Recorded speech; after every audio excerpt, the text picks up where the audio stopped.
Cette question, elle sera posée de nouveau au lendemain de la primaire. Le candidat issu de la primaire aura une force et une légitimité, j'en suis convaincu. Attention, tout le monde s'est trompé sur les pronostics. C'est pour ça que je prends très au sérieux cette primaire et que je veux convaincre, car rien n'est joué. Rien n'est joué pour la primaire, rien n'est joué pour la présidentielle. Mais ça veut dire... Vous êtes Fabien Amias, pas vous.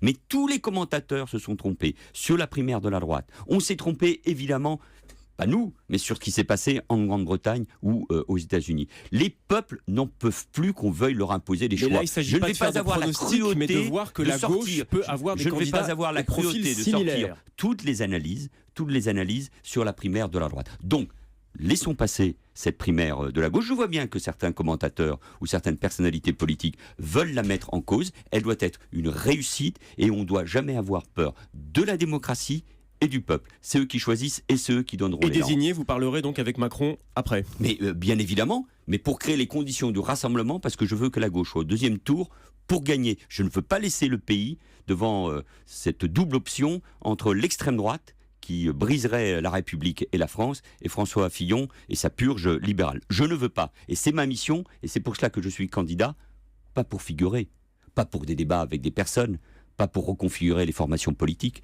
mais pour redonner de l'espoir. Une société du travail, une nation éducative, évidemment, une République forte, une France juste, et j'ai les épaules, l'expérience, mais surtout la volonté d'amener les Français vers un nouvel horizon.